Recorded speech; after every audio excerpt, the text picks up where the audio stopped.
Nutrition, 5th edition, Chapter 2, Nutrition Guidelines and Assessment by Carrie Erickson.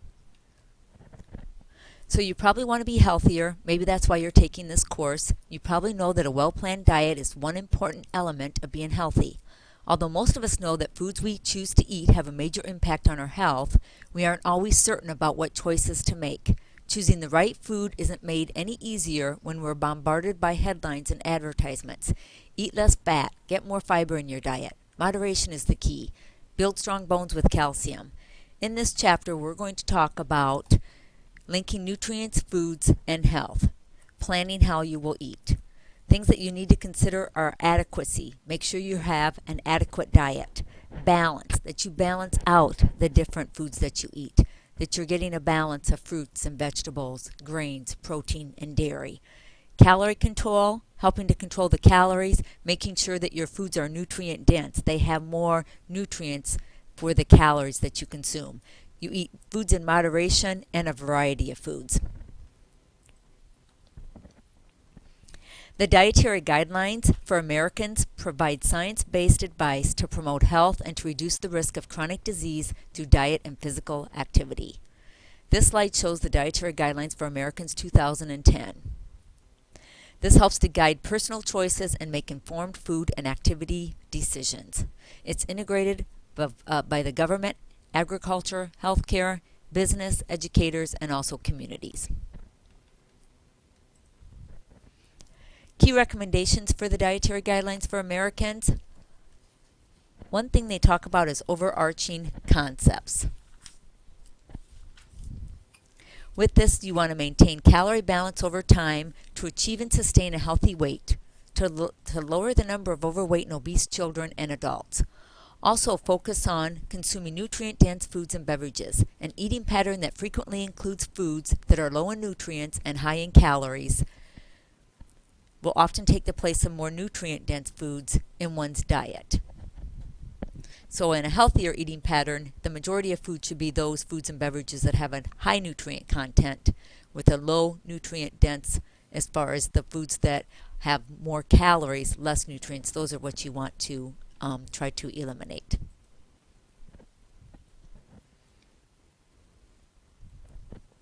As far as balance your calories to manage your weight. Basically, your calories intake versus your calories output. That'll help you stay at an ideal weight. Food and food components to reduce. You want to try to reduce the sodium, the fat, the sugar. Foods and nutrients to increase. Fruits and vegetables, whole grains, low-fat milk or fat-free milk, and lower-fat oil.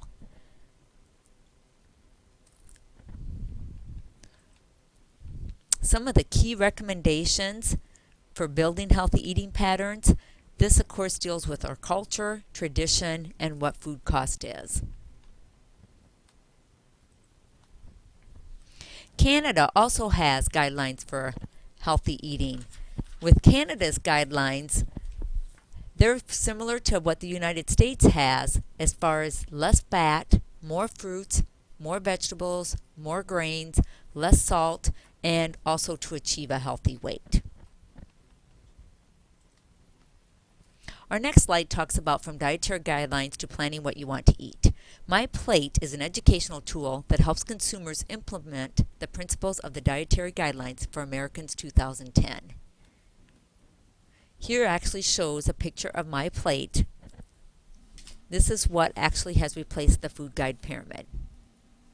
When the U.S. Department of Agriculture published in its first dietary recommendations in 1894, they had specific vitamins and minerals had not even been discovered. The initial guide stressed the importance of consuming enough fat and sugar and energy-rich foods to support daily activities. Then they had the Basic Four. This is what was popular in the 1950s through 1970. This focused on fruits, vegetables, grains, dairy products, and meat and their substitutes. Then the Dietary Guidelines for Americans developed in the 1980s, and these developed a new food guide that would promote overall health and be consistent with the dietary guidelines. Then we came with the food pyramid, which designed to illustrate the dietary guidelines for Americans in terms of food groups and recommended number of servings per day. And now we are to the My Plate, which is in this slide, and the My Plate is designed to convey 7 key messages from the dietary guidelines for Americans. Enjoy food but eat less, avoid oversized portions, make half of your plate fruit and vegetables, drink water instead of sugary drinks, switch to fat-free or low-fat milk, compare sodium in foods, and make at least half of your grains whole grains.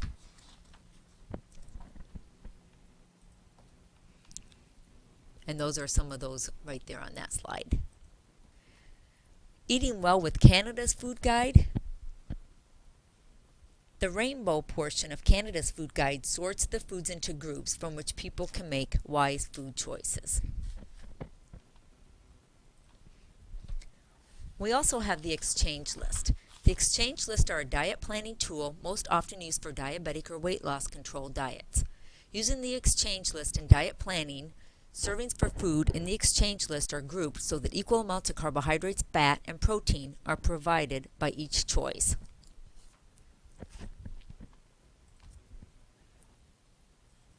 The recommendations for nutrient intake. Trying to understand dietary standards, these are values for individual nutrients that reflect recommended intake levels. These values are used for planning and evaluating diets for groups and individuals. A brief history of the dietary standards. The United States, the recommended dietary allowances, known as the RDAs, were first published in 1941. The next one they talk about in this slide is the estimated average requirement. The estimated average requirement reflects the amount of a nutrient that would meet the need of 50% of the people in a particular life stage or age and a specific gender group. The next one they talk about is the recommended dietary allowances. This is the daily intake level that meets the needs of most people in a life stage and a gender group. Here we're talking probably 97 to 98% of the actual people. With the reference dietary intakes includes adequate intake. Adequate intake, these values are determined in part by observing healthy groups of people and estimating what their dietary intake is. The tolerable upper intake, this consumption of a nutrient in amounts higher than the upper intake levels could be harmful. So what is the tolerable upper amount of a food that can be taken before there might be consequences? The estimated energy requirement, this is defined as the energy intake that's estimated to maintain energy balance in healthy normal weight individuals. And then we also have the acceptable macronutrient distribution range, and these indicate the recommended balance of energy source in a healthy diet. And there again on table 2.6, it actually shows those distribution ranges for adults, which shows that fat should consume 20 to 35% of your diet, carbohydrates 45 to 65% of your diet, and protein is 10 to 35% of your diet. Using the DRIs. Different populations group, they assess the adequacy of intake, it helps them to plan diets, and also sets policies and guidelines. Individuals use the recommended dietary allowance and the AIs as target levels for intake, and they avoid intake above the UL, which is the tolerable upper intake level.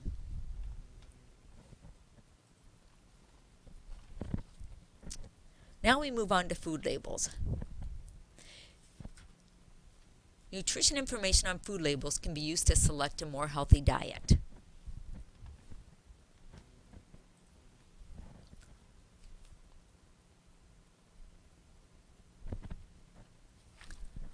The Nutrition Facts Panel, this actually is what the food label looks like on the individual foods. One of the things that they have to include with the food is ingredients. There's 5 different things that they talk about. Ingredients and other basic information. They also talk about the nutrition facts panel. This is actually what is known as the nutrition facts panel right here.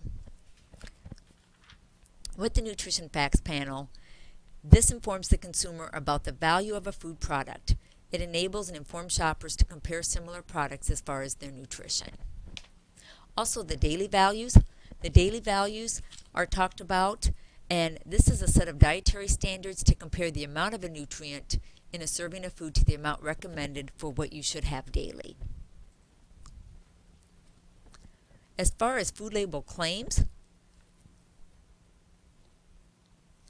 claims can describe the level of a nutrient or dietary substance in the product. They can use terms such as good source, high, or free. With a health claim, a statement links one or more dietary components to reduced risk of disease, such as a claim that calcium helps reduce the risk of osteoporosis. A health claim must be supported by scientific, valid evidence for it to be approved for use on a food label.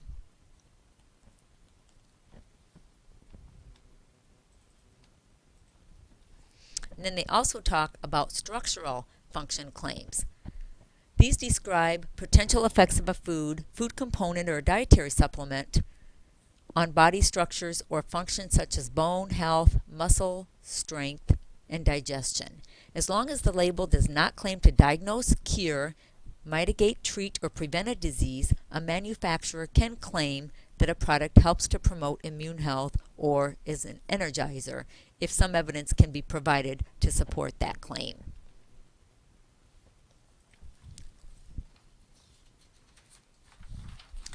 Next, we're going to talk about nutrition assessment. Nutrition assessment is a process of determining the overall health of a person as it relates to nutrition. Here they talk about the continuum of nutrition status. Here we're talking about undernutrition versus overnutrition. Nutrition assessments of individuals and different populations are done to see what the nutrition is in those individuals. Nutrition assessment methods. These involve 4 major factors. Anthropometric measurements. These are your height and weight. Biochemical test, which would be lab test.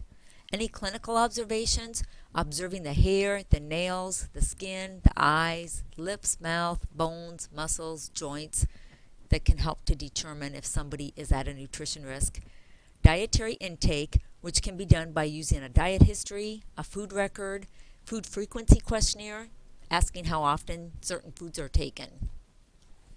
And then also nutrition assessment methods include the method of evaluating that dietary intake, basically comparing that assessment to the dietary standards, such as the recommended dietary allowances, and comparison to the MyPlate and the dietary guidelines for Americans. They're, again, by taking that assessment information to see if they are meeting the needs of what they need for their age. This concludes Chapter 2 for nutrition. Hope this helped understand a little bit about the guidelines and assessment.